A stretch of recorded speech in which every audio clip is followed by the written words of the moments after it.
Budget का बड़ा event तो चला गया, अब हमारी मार्केट में धीरे धीरे जितने भी रुके हुए आईपीओ थे वो आना शुरू हो जाएंगे और ठीक इस वक्त फ्रैक्टल एनालिटिक्स का आईपीओ आ चुका है। लेकिन अब सवाल यह आ जाता है, क्या ये आईपीओ शानदार साबित हो सकता है और क्या ये आईपीओ आपको पैसे बना करके दे सकता है? चलिए पता लगाते हैं इस वीडियो में। नमस्कार दोस्तों, मैं मनीष गुप्ता आपका स्वागत करता हूं हमारे चैनल मार्केट इन्वेस्टर में, जहां पर मिलती है आपको फाइनेंस और स्टॉक मार्केट से रिलेटेड नॉलेज, वो भी आसान शब्दों में। इस आईपीओ का हम पूरे डिटेल में एनालिसिस करेंगे। सबसे पहले पता लगाएंगे कि कंपनी करती क्या और इसका बिजनेस मॉडल क्या है। उसके बाद हम जानेंगे आईपीओ के इंपॉर्टेंट टाइमलाइंस और इंपॉर्टेंट डिटेल्स के बारे में। फिर जानेंगे इस कंपनी की बैलेंस शीट और फंडामेंटल डिटेल्स को। फिर उसकी चेक करेंगे जीएमपी और साथ में देखेंगे इस आईपीओ के ऑब्जेक्टिव्स को। और एंड में हम अपनी एक कंक्लूजन करेंगे और उस कंक्लूजन में पता लगाएंगे क्या इस आईपीओ के अंदर अप्लाई करके हमारा पैसा बन सकता है। चलिए शुरू करते हैं इस वीडियो को। सबसे पहले पता लगाते कि कंपनी करती क्या और इसका बिजनेस मॉडल क्या है। जैसा कि मैक्सिमम लोगों ने नाम से ही जान लिया होगा, फ्रैक्टल एनालिटिक्स एक एआई बेस्ड कंपनी है जो बड़े बड़े बिजनेसेस को डेटा के हिसाब से बड़े बिजनेस डिसीजन लेने में हेल्प करती है और यहीं से इस कंपनी का मेन रेवेन्यू आता है। और बात करूंगा इस कंपनी के पास क्लाइंट बेस की। इस कंपनी के साथ काफी बड़े बड़े इसके क्लाइंट्स जुड़े हुए हैं, जैसे सिटी बैंक, नेस्ले, फिलिप्स,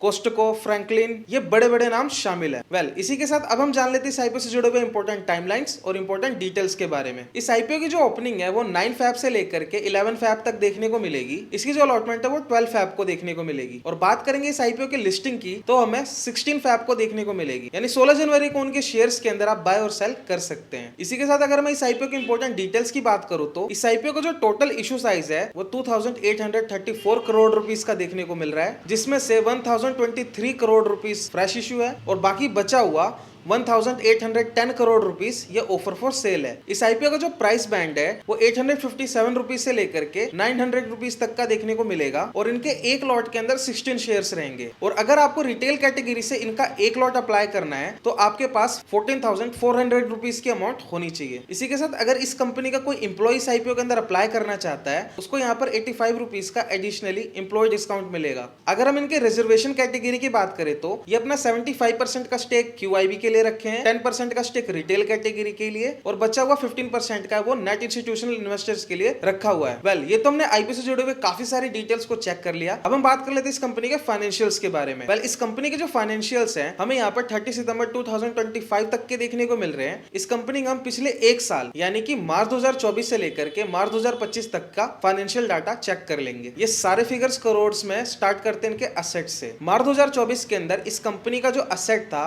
वो 2392 करोड़ का था। 31 मार्च 2025 में ये इंक्रीज होकर के 2857 करोड़ का हो जाता है। इसी के साथ अगर हम चेक करें टोटल इनकम यानी कि रेवेन्यू के बारे में तो मार्च 2024 के अंदर जो इनका रेवेन्यू था वो 2241 करोड़ का था। मार्च 2024 में इंक्रीज होकर के 2816 करोड़ का हो जाता है। इसी के साथ जो प्रॉफिट आफ्टर टैक्स है 2024 में जो कंपनी थी वो नेगेटिव में थी, यानी कंपनी ने प्रॉफिट ना करके लॉस किया था जो कि था -54 करोड़ का। लेकिन 2025 में इस कंपनी ने बहुत ही ज्यादा अच्छा यानी कि मैसिव प्रॉफिट किया 220 करोड़ का। इसी के साथ अगर मैं इस वक्त के नेटवर्थ की बात करूं तो इस कंपनी का जो नेटवर्थ है वो इस टाइम पर 1957 करोड़ का देखने को मिल रहा है। वही अगर हम बात करें रिजर्व एंड सरप्लस के बारे में, यानी वो पैसा जो कंपनी के बुरे वक्त या फिर एक्सपेंशन और ग्रोथ के लिए कंपनी के पास एडिशनली रखा होता है, तो इस कंपनी के पास 1937 करोड़ का अलग से रिजर्व एंड सरप्लस मेंटेन्ड है। इसी के साथ इस कंपनी के ऊपर 274 करोड़ रुपीस की बोरोइंग्स है, लेकिन कंपनी के पास अच्छे खासे रिजर्व एंड सरप्लस है तो टेंशन वाली कोई बात नजर नहीं आती है। इसी के साथ अगर हम कुछ फंडामेंटल डिटेल्स की बात करें तो इस कंपनी का रिटर्न ऑन नेटवर्थ है मार्च 2025 में 12.6% का था। सितंबर 2025 में ये कम हो जाता है जो कि हो जाता है 3.6% का। इसी के साथ जो कंपनी का पैट मार्जिन है वो मार्च 2025 के अंदर 8% का था, लेकिन ठीक उसके अगले क्वार्टर के अंदर सितंबर 2025 में वो डिक्लाइन होकर के 4.50% का रह जाता है। तो ये थोड़ी टेंशन वाली बात नजर आती है। इसी के साथ अगर हमें पी रेशो की बात करो तो आईपीओ से पहले जो इसकी पी है हमें यहाँ पर 65.5 की देखने को मिल रही है। जब ये कंपनी लिस्ट हो जाएगी तब इसकी जो पी रेशो है वो 109.2 की देखने को मिलेगी। और इस कंपनी के अंदर जो प्रमोटर्स की होल्डिंग है वो 18.19% की देखने को मिल रही है। और इस कंपनी की जो मार्केट कैप है वो 15,473 करोड़ का देखने को मिलेगा, यानी कंपनी लिस्ट होते ही डायरेक्ट स्मॉल कैप के अंदर एंटर होगी।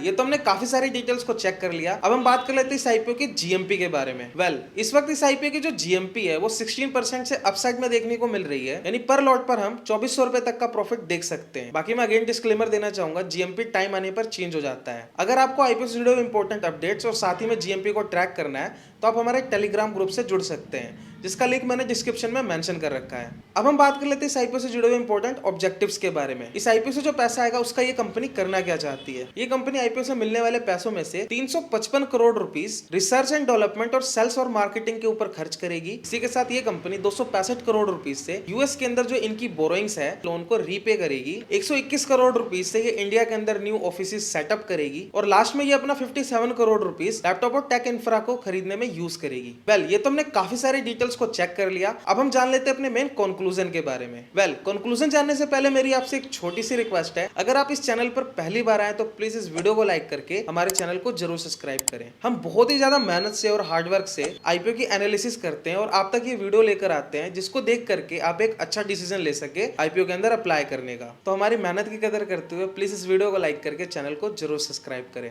अब हम बात कर लेते हैं अपने मेन कंक्लूजन के बारे में। इस कंपनी का जो रेवेन्यू है पिछले एक साल में 25% से इंक्रीज होते हुए देखने को मिल रहा है। अगर वही हम प्रॉफिट की बात करें तो मार्च 2024 में ये कंपनी 54 करोड़ रुपीस के लॉस में थी, लेकिन मार्च 2025 में इस कंपनी ने मैसिव प्रॉफिट किया है। बाकी इस कंपनी का जो प्रॉफिट मार्जिन था वो 8% का था, लेकिन सितंबर के क्वार्टर तक इस कंपनी का जो प्रॉफिट मार्जिन है वो हाफ डिक्लाइन होकर के 4.50% का ही रह जाता है। ये थोड़ी नेगेटिव बात देखने को मिलती है यहाँ पर। बाकी कंपनी की बोरोइंग्स को लेकर के कोई भी टेंशन वाली बात देखने को नहीं मिलती है, क्योंकि कंपनी के पास एक अच्छा खासा रिजर्व एंड सरप्लस मेंटेन्ड है। वही अगर हम इस कंपनी की वैल्यूएशंस की बात करें तो वैल्यूएशंस यहाँ पर थोड़ी सी एक्सपेंसिव नजर आ रही है। तो कुल मिलाकर के हम कह सकते हैं ये कंपनी अभी ग्रोइंग फेज में है और इस वक्त कंपनी काफी ज्यादा अप्स एंड डाउन्स फेस कर रही है। सो अब सवाल ये आता है, क्या इस कंपनी के अंदर हमें अप्लाई करना चाहिए? वेल, कंपनी तो ये काफी ज्यादा फ्यूचर ओरिएंटेड नजर आ रही है, लेकिन वही अगर इस कंपनी के नंबर्स को चेक करें तो एक रिस्क फैक्टर नजर आ रहा है। सो कुल मिलाकर ये कि इस कंपनी के अंदर लॉन्ग टर्म का ना सोच करके शॉर्ट टर्म का सोचे, क्योंकि कंपनी अभी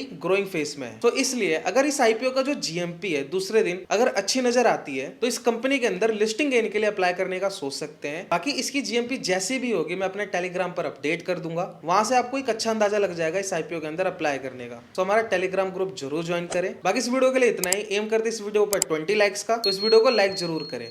अगर मन में कोई भी डाउट हो या फिर कोई भी सवाल हो तो आप कमेंट कर सकते हैं, मैं सारे कमेंट्स के खुद रिप्लाई करता हूं। इसी के साथ इस वक्त एक और आईपीओ ओपन है जिसका नाम है आई फाइनेंस। अगर आपको उस आईपीओ का रिव्यू वीडियो देखना है तो आप यहाँ पर क्लिक करके देख सकते हैं। मैं मिलता हूँ आपको इस वीडियो में, तब तक के लिए आप अपना ख्याल रखिए। गुड बाय, जय हिंद।